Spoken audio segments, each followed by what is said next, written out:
So you've had damage to your neurologic system, either because of a stroke or a brain injury or Guillain-Barré syndrome or an MS exacerbation. And some of you want to know, when is it okay to return to running? And for you, you're in luck because that is the topic of today's video. I'm Tara, I'm a neurologic physical therapist, and on this channel we talk about anything and everything related to mobility, health, fitness, mindset in the context of neurologic injury, with the end goal of empowering you with as many tools as possible to progress as far as you want to progress in your neuro rehab. And with that said, I have gotten the question a couple of times in the comments, what do I need to do in order to be able to return to running? So I thought I would make a video first on just, is it okay to return to running? Or when do you know you are at a level where it is okay to return to running, meaning that you could jog and you're not going to fall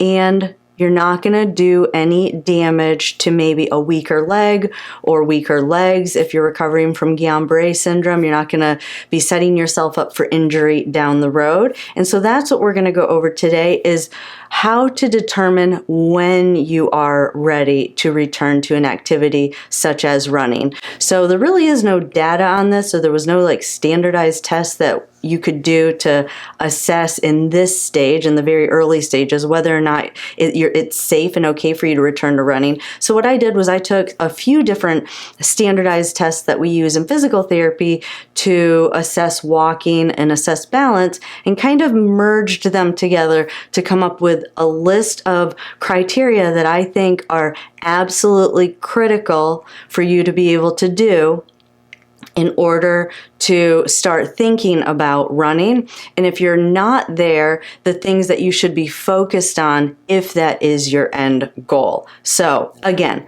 this is just a list of things that you can do at home that don't require any equipment to test your body to see if it is ready to return to running. So first, let's just talk about structural things that I think are critical that you need. I think you have to have full hip extension range of motion. What does that mean? It means that when you're laying flat, you could hang your leg off the side of a table roughly about 10 degrees. So if your leg is on the table, that would be 0 degrees. Your leg should be able to fall below the table about 10 degrees without your back arching up off of the table. That's number one structurally that I think is important. 2, for structural criteria, is someone should have 10 degrees of ankle dorsiflexion, meaning that when you are standing, if your tibia is straight up and down, that's your shin bone. That's what we call neutral or 90 degrees. You can kind of see the 90 degrees. 10 degrees would be having your foot flexed up past parallel to the ground. That, I think, is a critical component as far as structural requirements. Now, as far as abilities, what things do I think you need to have the abilities to do? One is to be able to stand on one leg for 10 seconds without holding on to anything. 2 is I think you need to be able to turn around in a circle in 4 seconds or less. Next, I think you need to be able to stand with your feet touching for 30 seconds without losing your balance. Next, you should be able to do alternating toe taps on a 6-inch step, going back and forth at least 8 times, and you should be able to complete that in 20 seconds. Next, I think you should be able to walk 10 meters, moving your head, looking side to side, and looking up and down each, 10 meters each, without deviating more than 6 inches from a straight line. Other things that you should be able to do in walking is you should be able to change directions 180 degrees without losing your balance, and you should be able to complete the turn in 3 seconds. So that means that you're walking forward, you should be able to turn around, change directions, and face the opposite direction in 3 seconds or less without losing your balance. You should be able to walk backwards 10 meters without losing your balance and without a significant change in speed. You should be able to walk forward with your eyes closed for 10 meters without losing your balance and without a significant change in gait speed or walking speed. You should be able to take 10 consecutive steps toe to heel without losing your balance. You should be able to step over an obstacle. So what I usually do to test this is take a couple of yoga blocks and just set them down on the ground. You should be able to step over an obstacle without a change in your gait pattern or your gait speed. And this is a big one, you should be able to go up and down a flight of stairs without using a handrail. Now, how did I select these things? Like I said, it was a few different tools, standardized tests that we use in physical therapy to look at balance and walking. I took some of the main ones that kind of lumped a bunch of kind of abilities together.